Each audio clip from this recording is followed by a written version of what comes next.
8 News at 5 starts now.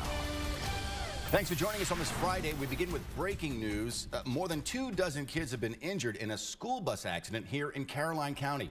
You see the bus overturned. These are the latest images from the scene just into our newsroom. We've been getting so many calls about this when the bus overturned on Route 206 near Caroline County High School. We bring you now live coverage from the scene, beginning with 8 News reporter Avajoy Burnett. Avajoy, what can you tell us?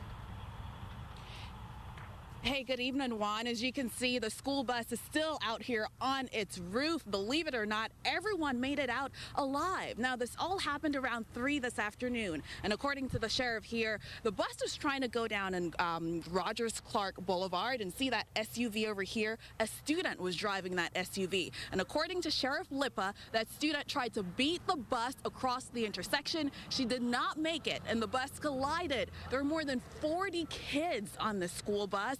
28 of them ended up with injuries. 5 of those injuries were serious injuries. They were all transferred to the hospital. And as you can imagine, there are a lot of parents, a lot of people who are really shaken up about this. Right now, we have 8 News reporter Matthew McClellan who has reaction from some parents. Matthew?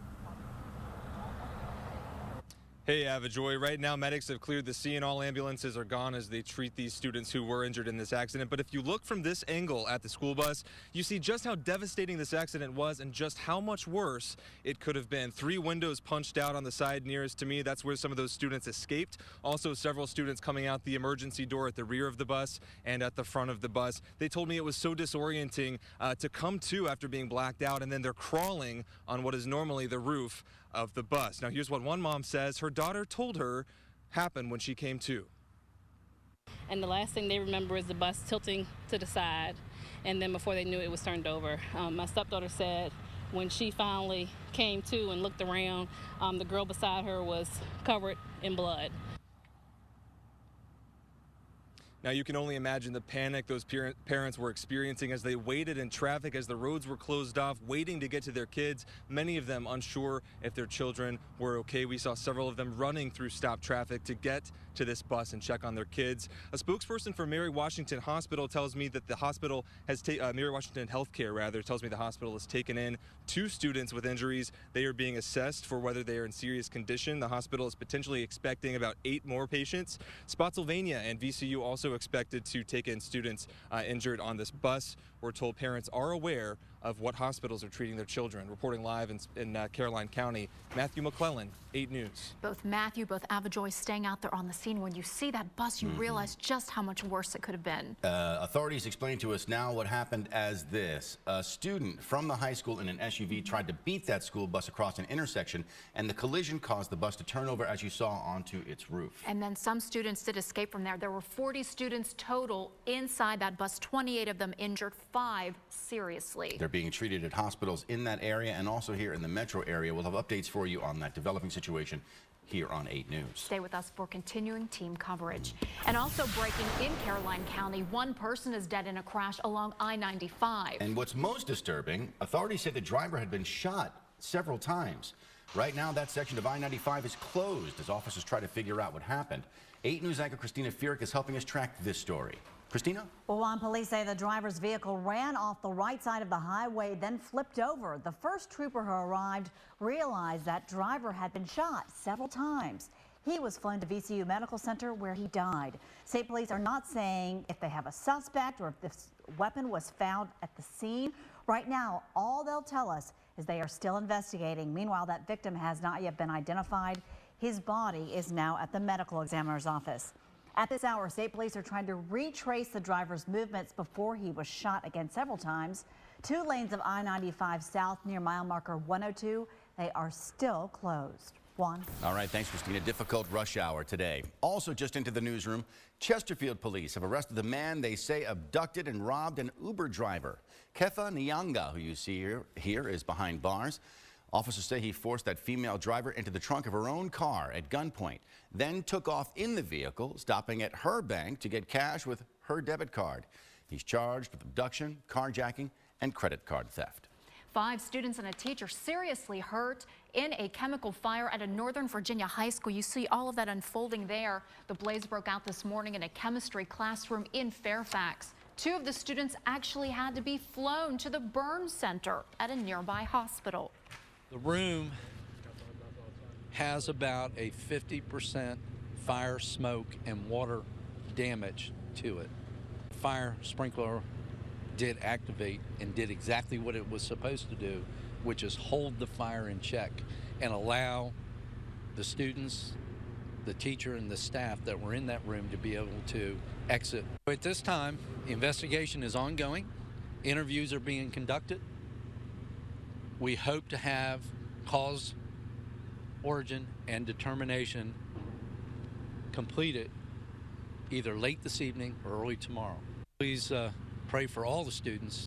Right now, it's not clear exactly what kind of chemicals were in that classroom or what could have started that fire. Authorities, though, say it appears to be accidental. Police have arrested a suspect in connection with a string of church arsons in the St. Louis area.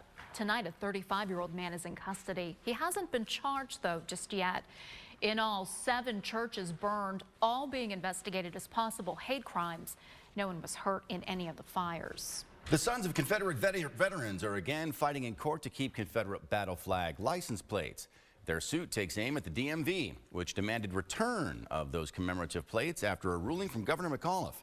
The 1,600 or so drivers who bought Sons of Confederate Veterans commemorative plates were mailed replacements. Fewer than 200 have returned the plates that have been banned.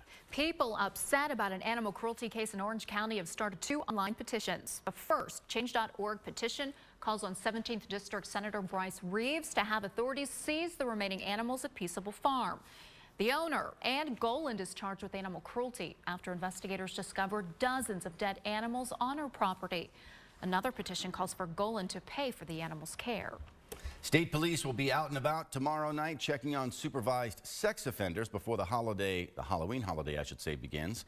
8 News reporter Mark Tenya is working this story for us now, live at Dory Park, where Halloween festivities are in full swing. Mark, what are authorities doing to help keep the kids safe? Well, Juan, festivities are just getting underway here. Many families are inside, but they will be out here later tonight getting some ghost stories ahead of Halloween tomorrow night. And one of the top priorities for parents will be safety. Now, state police say when it comes to offenders, the key word is supervised. Just because you're on the registry doesn't necessarily mean that you're not allowed to participate in Halloween. State police say offenders under supervision have restrictions that have been placed on them due to probation or parole and prohibits them from having contact with children. If they are under supervision, they cannot participate in Halloween activities. This means their porch lights have to be turned off and they're not allowed to answer their door for trick-or-treaters. If a convicted offender is not under supervision, then they are allowed to participate in trick-or-treating or other Halloween activities. State police say they will be on patrol and checking up on those offenders under supervision. They say the program has been pretty successful for the past 6 years they've been doing this. Based on my experience, most offenders do comply with restrictions that probation and parole have placed on them. Now, for any parents that want more information about which homes in their neighborhood they approach and which ones they should probably avoid, they can get more information on the registry, which you can find a link to on our website at WRIC.com. For now, live in Henrico County, Mark Tenya, 8 News.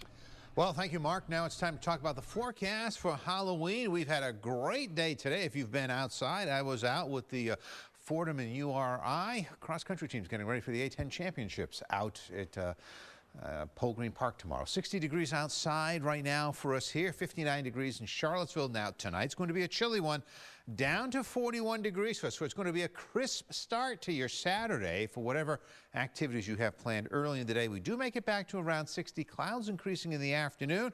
And looking at trick-or-treat tomorrow night for the little ghosts and goblins out early this evening. Partly cloudy skies between 6 and 8 p.m. We start off at 60, about 56. Clouds increasing later, and when the older ghouls are still out celebrating, around 11 o'clock, should be mostly cloudy and 52. The forecast looking pretty good, and some other things you want to keep in mind as you're welcoming trick-or-treaters tomorrow. Sweep the leaves from your sidewalks and your steps. You also want to make sure you clear your porch of anything that someone could trip over and light the area well. You don't need anyone to fall. News where you live now in Henrico County. Police there investigating a pair of violent robberies. One of the victims here at the Hunt Club Apartments was shot around 1 a.m. They're expected to recover. No word yet on a suspect in that case. In the second robbery on Crenshaw Road, police said the female victim was injured fighting two men who took her purse. She's expected to be okay. If you know anything about either crime, call police. Tonight, the TSA confirms it scaled back its pre-check program. The TSA says it's no longer allowing some of the passengers to continue using that program for free. If you qualify, you can still get through those airport security lines faster, but you'll have to pay for it. It costs $85 every 5 years.